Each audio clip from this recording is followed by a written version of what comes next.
छठा पॉइंट बता रहा हूँ, कंस्ट्रक्टिव इंटरटेनमेंट, कि जो चीज़ अपने बच्चों को सिखाना है उसे एक गेम के रूप में डिवाइड करिए, गेम में डिवाइड करिए। और सबसे बड़ी बात कि जो चीज़ हमारे घर में यूज होता है सामान, उसको आप ज़्यादा से ज़्यादा इंग्लिश में वर्ड में यूज करिए, ताकि उसकी इंग्लिश जो होती है वोकैबुलरी, मतलब शब्दकोश जो होगा उसका मजबूत होगा। हर एक चीज़ से सिंपल चीज़ है, जो खाने वाला चीज़ है, जो फल है, फ्रूट्स है, जो मतलब सब्जियां हैं, सब उसको इंग्लिश में नाम लिया करिए, क्योंकि सबसे ज़्यादा आपके साथ टाइम स्पेंड करता है और आपसे ही सीखेगा।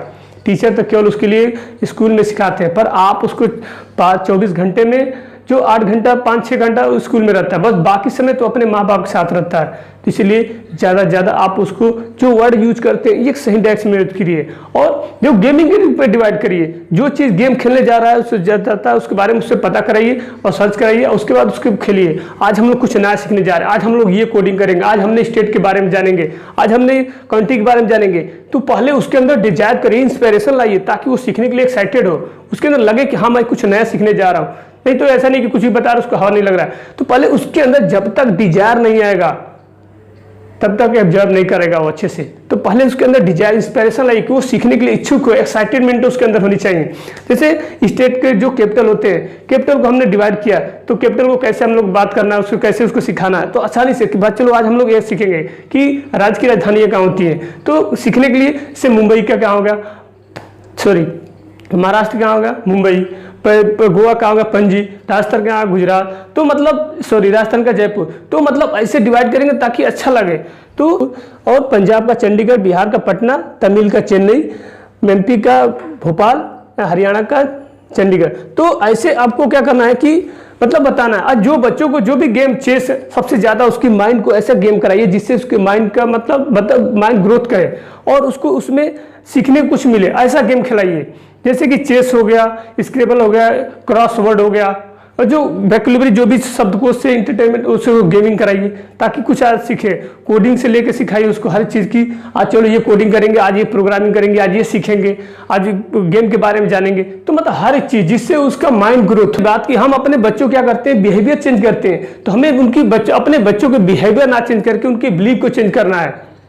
वो जो काम करता है उसको हमें नहीं सुधारना होता, हमें उसके बिलीव को सुधारना है कि ये मतलब काम कर रहे हो, इससे क्या नुकसान है, क्या फायदा, क्या प्रॉफिट है। पहले उसको बिलीव को जीतिए, उसको बिलीव बनाइए, ताकि सबसे ज्यादा लोग मतलब क्या होता है निगेटिव से भी सीखते हैं लोग। जैसे 100% में 10% लोग ऐसे होते हैं जो नॉनवेज छोड़ते हैं देख के। अगर हम कोई कटता हुआ चीज देखते हैं कि देखो कितना तड़प के कट रहा है, उसको लोग खाते हैं, तो देख के उसे क्या होता है उसके अंदर मतलब ऐसी भावना होती है कि वो उससे खाना पीना अगर खाता भी रहेगा तो उससे दूर हो जाता है, नहीं खाता है। तो ऐसे लोग 10% लोग ऐसे होते हैं जो कटते हुए चीज को देखकर दोबारा उसको मतलब खाने के लिए इच्छुक नहीं अंदर से रखते। तो सबसे बड़ी बात कि हमें हर एक चीज को क्या करना है, अपने बच्चों को इमेजिनेशन उसको दिखाकर सबसे ज्यादा इमेज करता है तो देखता है, सबसे ज्यादा सीखता है। तो बच्चा होता है कि उसके अंदर एक बच्चा होता है उसको अपने बारे में पता नहीं होता है कि मैं क्या कर सकता हूँ। तो सबसे बड़ी बात आप उसके फादर से, उसके पेरेंट्स से, उसके भाई जो भी है उससे बड़े हैं, तो पहले उसको देखिए कि ये किस चीज में इंटरेस्ट लेता है, उस जो चीज इंटरेस्ट लेता है उसके बारे में बात करिए। और वो पता नहीं है, जैसे कि एक हाथी होती है स्टोरी में, जैसे आप सबको पता है कि एक हाथी होती है और हाथी को सबको पता है। तो एक हाथी को एक पतली सी सीकर में लोग बांधकर और उसको रखते हैं स्टार्टिंग से ही, और जब वो बड़ी हो जाती है, विशाल हो जाती है, तभी भी एक पतला सा सीकर में ही उसे बांधा जाता है। ऐसा अब सोचिए कि वो हाथी ऊपर सीकर तोड़ नहीं सकती। अरे भाई ऐसा नहीं, वो कम से कम ऐसे 10 सीकर को एक साथ तोड़ सकती है, पेड़ को उखाड़ सकती है, मगर उसके माइंड सेट हो चुका है, सबसे बड़ी उसका माइंड सेट हो चुका है कि ये मैं इसको तोड़ नहीं सकता। तो जैसे जैसे आप स्टार्टिंग से अपने बच्चों को सिखाएंगे वैसे ही आगे चल के वो करेगा। तो सबसे बड़ी बात स्टार्टिंग से ही अपने बच्चों को एक सही डायरेक्शन में जाइए, सही से काम कराइए, तभी जाकर सही रहेगा। क्योंकि जो होता है निगेटिव एसोसिएशन से निगेटिव बिलीव बनता है और एंड पॉजिटिव एसोसिएशन से पॉजिटिव बिलीव बनता है। तो आपको हमेशा पॉजिटिव एसोसिएशन से लेके जाना है। एक्शन ओरिएंट एसोसिएशन, हमेशा आप एक एक्शन वाला ओरिएंटेड करिए जिससे आपका लड़का आपका चीज ओरिएंटेड करे। और अगर चाहते हैं कि आपका लड़का एक सही डायरेक्शन में एक सक्सेस पर्सन बने तो हमेशा सक्सेस लोगों से ही संपर्क करिए। और जो लोग कामयाब हो रहे हैं, जो सक्सेस है, उनके साथ उठिए बैठिए, अपने बच्चों को भी लेके जाइए, उनके बारे में बताइए कि देखो ये करते हैं। मतलब सक्सेस पर्सन के सामने उठेगा बैठेगा तो उसके अंदर भी एक फीलिंग हो कि मैं भी ये करूंगा, मैं भी ये बनूंगा। मतलब सक्सेस पर्सन के साथ ही बैठना उठना होता है तब जाके। और देन अपने बच्चा अगर कोई भी गलती करता है तो उसको बोलिए मत कि धन्यवाद, सॉरी बोलो। चाहे कोई अच्छा करता है बोलिए मत कि तुम मतलब धन्यवाद दो, उससे सोचवाइए कि क्यों बोलना चाहिए सॉरी। अगर कोई गलती किया, तुम गलती की हो तो क्यों तुमको सॉरी बोलना चाहिए, उससे सोचवाइए। सोचना पड़ेगा उसको, अगर सोचेगा तो ऑटोमेटिक वो सॉरी बोलेगा और थैंक्स बोलेगा। 7वां पॉइंट है build a culture of reading. जो आपका मतलब कल्चर है, जो आप सोचिए कि जो एटमॉस्फेयर होता है, जो हमारे आसपास की जो भी इन्वायरमेंट होती है, तो ये कैसे होती है, हमें बनाना पड़ता है। ये गरीब घर में भी बच्चा पैदा होता है, अमीर घर में बच्चा पैदा होता है। तो ये जो हमारा इन्वायरमेंट है, जो ये सब क्रिएट किया गया, बनाया गया है, तो बनाने से बनता है। तो हम बदलाव प्रकृति का नियम है, समय के साथ सब कुछ चेंज होता है, हर एक चीज़ चेंज हो सकता है। तो हमें समय के साथ चेंज होना पड़ेगा, क्योंकि अगर समय के साथ नहीं चेंज हुए तो समय तो चेंज कर ही देता है, और समय ऐसा चेंज करता है कि हम चाह के अपने आप को चेंज नहीं कर सकते। तो आप उसके माँ बाप हैं, तो आपको समय के साथ हर एक चीज़ से प्रोवाइड करनी पड़ेगी। Not all readers are leaders but all leaders are readers. मतलब कहने का मतलब है कि हर एक रीडर होता है, लीडर नहीं होता, पर हर एक लीडर जरूर होता है। सारे बच्चों को पढ़ना अच्छा नहीं लगता, उसके लिए हमें वैसा इन्वायरमेंट बनाना पड़ता है, वैसा कल्चर क्रिएट करना पड़ता है जिससे बच्चों को पढ़ने में अच्छा लगे और वो पढ़ने के लिए इच्छुक हो। पढ़ना अच्छा नहीं, उससे उसके अंदर इंस्पायरेशन लानी पड़ती है, वो पढ़ने के लिए इच्छुक करना पड़ता है कि वो पढ़ने के लिए इंस्पायर हो। इससे उसको बनाना पड़ता है, इंस्पायरेशन करना पड़ता है, उसको समझाना पड़ेगा कि पढ़ना क्यों जरूरी है, इसके पढ़ने का फायदा क्या है। Learning before reading.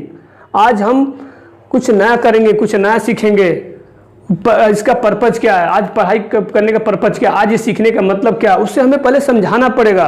और अपने बच्चों को काम करने लगे तो उसको सक्सेस के प्रति जो सेलिब्रेशन करिए। अगर कोई बच्चा आपका साथ अच्छा काम करता है तो उसको सेलिब्रेशन करिए, उसको मनोबल को बढ़ाइए, ताकि तुमने बहुत अच्छा काम किया, उसको धन्यवाद दीजिए, बधाई दीजिए, भाई तुमने अगर आपका बच्चा 1 घंटे पढ़ा, आधा घंटा पढ़ा, तरी यार तुमने आधा घंटा पढ़ा, बहुत बहुत बधाई। जो मतलब उसको सेलिब्रेशन करिए, उसको उत्सुक इंकरेज करिए, और कुछ खाने पीने लायक उसके लिए सेलिब्रेशन में उसको सेलिब्रेट करिए ताकि उसको अच्छा लगे।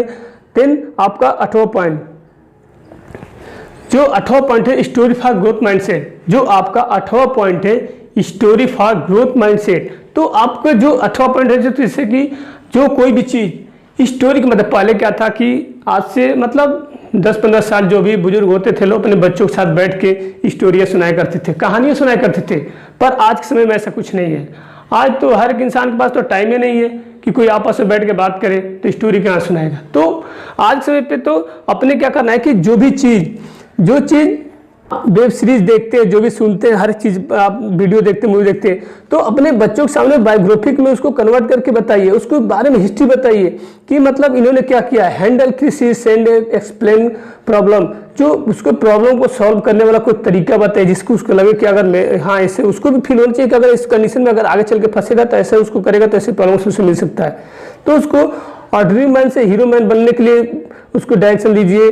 और जो मूवियाँ होती है उसको बायोग्राफिक बताइए, जैसे कि हो गया कि भाग मिल्खा भाग, कि इस मूवी क्यों बनाया गया, दंगल मूवी में क्या दिखाया गया, MS धोनी में क्या दिखाया गया, मेरी कॉम में क्या दिखाया। जो ऐसे मूवियाँ होती हैं, इनके बायोग्राफी के बारे में बात करिए, ऐसे मूवी के बारे में बायोग्राफी के बारे में बात करिए, जिससे उसको लगेगा कि हाँ यार इसमें कुछ है, इसका पावर है, ऐसे मतलब मुझे भी करना चाहिए। ऐसे मतलब उसके अंदर या काम करने के लिए मत बोलिए, उसके अंदर इंस्पायरेशन लाइए, उसके अंदर डिजायर लाइए, को करने के लिए खुद एक्साइटेड हो, उसके अंदर डिजायर होना चाहिए। और महान व्यक्ति के बारे में स्टोरी बताइए, उसकी मेमोरीज को बिल्ड करने के लिए, ताकि वो मेमोरी को स्टेबिलिटी करे। He can do and I can do, उसको फील होना चाहिए भाई कि वो कर सकता है तो मैं भी कर सकता हूँ, आई कैन डू इट। तो ऐसा उसके अंदर एटीट्यूड लाइए, एटीट्यूड लाएंगे तो एटीट्यूड आएगा उसके अंदर।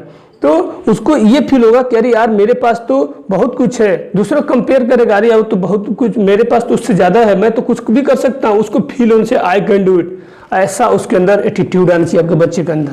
तो 9 पॉइंट है आपका कंपल्सरी फ्री डिनर। तो आप जो डिनर के समय में ज़्यादा लोग क्या करते हैं कि कोई दूसरे रूम में बैठे खाता है, कोई दूसरे रूम में बैठे खाता है, कहीं कोई और बैठ खाता है, अपने बच्चों को कहीं और दे बैठा है।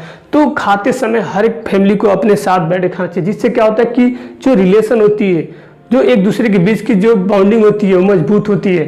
तो फैमिली को एक साथ बैठ के खाना खाना चाहिए, इससे बहुत बड़ा इफेक्ट पड़ता है। तो डिनर के समय कभी भी फैमिली के एक दूसरे के मोबाइल ये सब यूज नहीं करना चाहिए, एकदम फ्री माइंड होके आपस में बात करते हुए अच्छे से खाना चाहिए। अब पहले क्या था कि लोग ऐसे दूसरों को अपने घर पे बुलाते थे, क्यों दूसरों को घर पे अपने बुलाते थे, बैठाते थे, दूसरे घर पे बुला के बैठाते थे और एक दूसरे से बात करते थे, जिससे क्या होता था कि लोग आपस में आके बैठ के बात करते थे, रिलेशन मजबूत होती थी और खाते पीते साथ में, इससे उन लोग के मतलब रिलेशन रिश्तेदारी में बदलती। बहुत से एग्जाम्पल है। तो हमें ज़्यादा ज़्यादा अपने टाइम खाते पीते समय अपने बच्चों को साथ में देना चाहिए। तो पॉइंट है morning time is carrying time.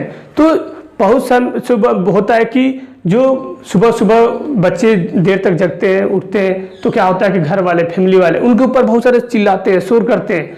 तो ऐसा भी ना करें कि बच्चों के ऊपर चिल्लाकर जगाना, जिससे कि बहुत ज़्यादा दिक्कत होती है, बच्चा इरिटेट होता है।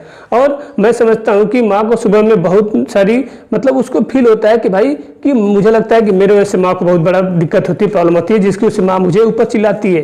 तो उन माँ से निवेदन है कि अपने बच्चों को कभी भी ज़्यादा चिल्लाए ना, क्योंकि मैं नहीं मानता, मैं ये नहीं कहने जा रहा हूँ कि आप गलत हैं, गलत नहीं है, क्योंकि माँ को बहुत सारी काम होती है। सुबह सुबह उठना, अपने बच्चों के लिए फास्ट फूड मतलब जो भी होता है ब्रेकफास्ट तैयार करना, और अपने हस्बैंड के लिए काम पे जाने के लिए बहुत सारे मतलब एक्टिविटी करनी पड़ती है। तो उनके पास टाइम नहीं होता, जिसकी वजह से फ्रस्ट्रेशन, उनको लगता है कि मैं चिल्लाने से हर चीज़ सॉल्व होता है, पर नहीं, चिल्लाना नहीं चाहिए, इससे बहुत ज़्यादा दिक्कत होती है। 11वां पॉइंट है निगेटिव लेबिलिटी। तो जो डिस्ग्रेसफुल, बहुत सारी ऐसे जो माँ बाप होते हैं जो अपने बच्चों के ऊपर डिस्ग्रेसफुल वर्ड यूज करते हैं, जो कि बहुत बड़ा इफेक्ट पड़ता है। उसका नाम कुछ और है, कुछ और नाम से उसको बुलाते हैं, तो ऐसा नहीं करना चाहिए। और किसी घर में घर वाले बोलते हैं कि तुम्हारे से किसी घर में बच्चा ना हो, मतलब उसको गलत से उल्टा से मतलब एग्जाम्पल देते हैं, देखो उनका लड़का कितना आगे बढ़ रहा है, उसका कंपेरिजन करते हैं। तो मतलब ऐसा नहीं, तो माँ को हमेशा एक प्रॉब्लम सॉल्विंग बनना चाहिए, वो ताकि कोई भी अपने बच्चे के ऊपर प्रॉब्लम हो तो उसको सॉल्व करे और उसे इंकरेज करे, तभी जाके अच्छे दिखाए। और उल्टा सीधा मतलब कोई भी चीज़ अगर बच्चा डिमांड करता है तो उस पर चिल्लाए ना यार। लोग बहुत ज़्यादा देखता हूँ मैं घर में जैसे चिल्लाते हैं लोग, कुछ भी चीज़ बात है कि चलो बाद में लेना। कोई भी बात करने का तरीका होना चाहिए। एक चीज़ उसको अगर बोलता है, कोई भी चीज़ डिमांड करता है तो उसको सही से बात करिए। ठीक करता है कि बोलना भी बहुत बड़ी कला होती है कि लोग बोलते हैं, आप एग्जाम्पल सुने होंगे, लोग बोलते हैं कि भाई जितना गोली से नहीं डर लगता उतना बोली से डर लगता है। ये सही है कि हमें बोल भी जो भी बोलते हैं उससे अच्छे। कोई भी आपका लड़का गलती करता है तो उसे बोलिए कि तुमने गलती किया है, तुम्हारा जो फ्री टाइम है, जो वर्क करने का टाइम है, उस समय तुम क्या करोगे, अपना होमवर्क पूरा करोगे, तो उसको ऐसे पनिशमेंट दीजिए। अगर कोई कुछ और गलत काम किया तो बोलो तुम आज घर वाले के साथ मिलके तुम भी काम करोगे, ये काम करोगे, तो अच्छा पनिशमेंट दीजिए जिससे उसको सीखने के लिए मिले कुछ, उसको लगे कि बिना प्रॉब्लम का कुछ भी नहीं मिलता। तो निगेटिव पनिशमेंट से उसको एक निगेटिव पनिशमेंट से दे सकते हैं, बट उसको हार्श पनिशमेंट ना ही दे, जो तो सही रहेगा। जो होता है कि बहुत ज़्यादा ऐसे पनिशमेंट ना दे जिससे उसको मतलब वो उसका सह ना सके, तो ऐसा कभी ना करें। आपका 12वीं पॉइंट है school selection is very critical. जो बहुत सारे माँ बाप होते हैं जो अपने बच्चों के लिए एक स्कूल सही नहीं सिलेक्ट कर पाते हैं कि हमारा बच्चा किस स्कूल में पढ़ना चाहिए, और उनको लगता है कि एक महंगी बहुत बड़ी स्कूल है जिसमें बहुत ज़्यादा पैसा लगता है, उसमें ये छिपाई होती है, और जो पास वाले स्कूल में अच्छे नहीं पाते, और बहुत लोग माँ बाप दूर भेजते हैं जिसकी वजह से। तो ऐसा कभी ना करें, हमें अपने लेवल से ही अपने बच्चों को स्कूल में भेजना चाहिए। और सबसे बड़ी बात यार कि हम जैसा चाहेंगे वैसा हमारा बच्चा बन सकता है। Everything is possible if want to, हर चीज possible, depend on you what you want your life. आप अपने लाइफ में चाहते क्या है, एंड अपने बच्चों के साथ चाहते क्या, करना क्या चाहते हैं उनके साथ, जैसा आप चाहेंगे वैसा आपका बच्चा बनेगा। कभी भी अपने ऐसे स्कूल में ना भेजें जिसमें आपको आगे चल के दिक्कतें हैं, आप उसको सही टाइम से स्कूल में फीस ना दे पाए, सही से अच्छा कपड़ा ना पहना पाए, जिससे आपके बच्चे का जो बहुत बड़ा इफेक्ट पड़ेगा। वो दूसरों को देखेगा, कंपेयर करेगा कि मेरे पास अच्छा शूज नहीं है, अच्छी मतलब बैग नहीं है, अच्छा हमारे पास ड्रेस नहीं है, हमारा टाइम से फीस नहीं दिया जाता। वो बच्चों के सामने, दूसरे बच्चों के सामने खड़े होने में उसको शर्म आएगी, दिक्कत आएगी। तो ऐसा भी ना करें। बस जब आपके पास अच्छा समय व्यवस्था हो तभी एक बड़ी अच्छी स्कूल में पढ़ाए, ना कि ताकि बहुत सारे स्कूल हैं जो कम पैसे में भी अच्छे स्कूल आपको एजुकेशन देती है। सब बस आपको अच्छे से गाइड करना होता है, आपको अच्छे से गाइड करना पड़ेगा, ताकि अब आप ऐसे स्कूल चूज करिए जिसमें हर चीज़ मतलब नॉर्मली गेम वोम सब चीज़ प्रोवाइड हो, जिसमें गेम खिलाया जाता हो आपके बच्चों को, हर चीज़ उसमें प्लेइंग गेम हर चीज़ हो, तब जाके उसमें आपके बच्चे के लिए सही होगा। तो बच्चे देखिए, सबसे बड़ी बात की टाइप्स ऑफ चाइल्ड, ये आपका 13 पॉइंट है कि टाइप्स ऑफ चाइल्ड। ये जो बच्चा होता है, जो एक बच्चा होता है तो उसको मतलब कई तरह से डिवाइड कर सकते हैं। जैसे बच्चा को होता है ना कि बच्चे कई तरह से पाए जाते हैं, हर एक बच्चा एक जैसे नहीं हो सकता। सबकी जो सोचने की क्षमता होती है सबकी अलग होती है, जॉब करने की क्षमता होती है सबकी अलग होती है। तो आपको पहले तो डिजायर करना, ये ऑब्जर्व करना पड़ेगा कि मेरा बच्चा को क्या कैसे मतलब सही समझ में आता है। उससे पहली बात उसे देखना पड़ेगा कि इसे पढ़ के जल्दी सीखता है या सुन के सीखता है या देख के सीखता है। तो हमें बच्चों को 3 तरह से मैंने देखा, एक होते हैं विजुअल लर्नर होते हैं, एक ऑर्डिनरी लर्नर होते हैं और एक होते हैं काइनेस्टिक लर्नर होते हैं। पहले बच्चे को आइडेंटिफाई करिए भाई कि वो चीज़ किस में कैटेगरी में आते हैं। आइडेंटिफाई करने के बाद उसको देखिए। 2 तरह से माइंड होते हैं, एक होता है लेफ्ट साइड का माइंड और दूसरा होता है राइट साइड का। जो लेफ्ट साइड का माइंड होता है आपका, ये सबसे ज़्यादा मैथमेटिकली मतलब एब्जॉर्ब करता है, सबसे ज़्यादा मैथमेटिकली। और जो राइट साइड का पार्ट होता है, तो राइट साइड का जो माइंड होता है वो मतलब क्या करता है, सबसे ज़्यादा रिकॉर्ड करता है फीलिंग्स को, इमोशन को, क्रिएटिविटी जो भी होती है सब। तो जो चीज़ अगर आप सबसे ज़्यादा, मैं तो देखता हूँ कि सबसे ज़्यादा लोग जो होता है कि विजुअल लर्नर, जो देख के सबसे ज़्यादा लोग सीखते हैं, जो सबसे ज़्यादा लोग देख के सीखते हैं। तो आपको विजुअल लर्नर बनने के लिए सबसे ज़्यादा देख के सीखते हैं, तो ऐसे अपने बच्चों को बनाइए ताकि हर चीज़ देखने के लिए सीखें। तो 90% जो लोग होते हैं इमोशनली को फील करते हैं। पर अब आप ही सोचिए कि अगर हम किसी को बात बता रहे हैं तो 100 बात को वो आसानी से नहीं सीख सकते, भूल जाएगा। मगर आप कोई इमेज के थ्रू अगर कोई चीज़ बताते, किसी के बारे में बताते हैं, तो बहुत आसानी से वो सीखता है और उसको याद भी रहता है, माइंडसेट में हमेशा याद रहता है।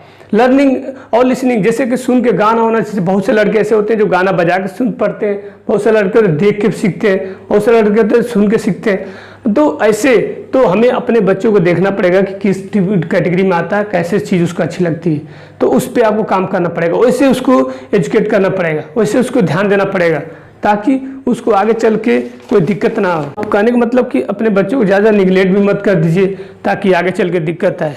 तो हम पूरी तरह से अपने बच्चों को निगलेक्ट नहीं करना है, बच्चों को साथ समय देना होता है। इन्वॉल्विंग पेरेंट बनिए, ना कि इन्फॉर्मेशन पर पेरेंट मत बनिए। हर एक प्रॉब्लम में उसको मतलब ऐसा नहीं कोई भी चीज़ काम करता है को हमेशा उसको इन्वॉल्व करें। फॉर्मिंग पेरेंट मत बनिए, उसे इन्वॉल्विंग पेरेंट्स बनिए उसके साथ में। हर एक प्रॉब्लम को आपके साथ शेयर करें, हर एक चीज़ आपसे रिलेटेड आपसे बात करें। आप कभी भी उसे ओवर गाइड ना करें, ओवर रिएक्ट ना करें, कभी उसको प्रॉब्लम ना क्रिएट करें। हाँ, पनिशमेंट दे सकते हैं। आपके रूल्स ऑफ हाउस एलिमेंट्स, जो कुछ रूल्स होते हैं जो आप अपने स्कूल में, अपने रूम पे कुछ रूल्स बना सकते हैं बच्चों के लिए कि ये काम करने से पहले ये जरूरी है, ये काम करने से पहले ये जरूरी है, मतलब रूल्स बना सकते हैं। जैसे कि अगर कोई सपोज दैट कि कोई गेट पे आ गया, कोई खड़ा है, तो गेट पे खड़ा हो तो पहले पता करो कि गेट के बाहर कौन खड़ा है, उसके बाद गेट खोलो। अगर तुम रोड क्रॉस कर रहे हो तो पहले पता करो कि दाएं बाएं देखो। मतलब अपने बच्चों के साथ कुछ रूल्स बना सकते हैं छोटे छोटे, तो अपने बच्चों के साथ कुछ रूल्स तैयार करिए जिसे देखते हैं।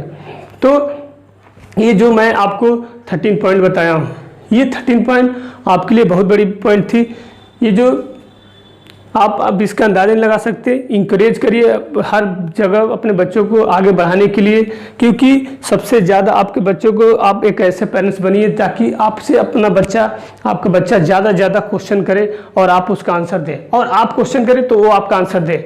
देखिए आपका बच्चा कैसे आगे बढ़ेगा और जो चाहेंगे वो चीज़ों कर सकता है। तो मैं यहीं पे अपनी वीडियो को समाप्त करता हूँ। अगर मेरी वीडियो, आई होप, मैं आशा करता हूँ कि अगर मेरी ये वीडियो आपको अच्छी लगी तो प्लीज़ लाइक एंड कमेंट जरूर करिएगा, और हो सके तो ज़्यादा से ज़्यादा शेयर करिए ताकि जो मैं चीज़ आप बताया हूँ ये आप दूसरों को भी पता चले, क्योंकि मैं इस वीडियो को बनाने के लिए बहुत सारा देखा समझा तब जाके इस वीडियो को बनाया।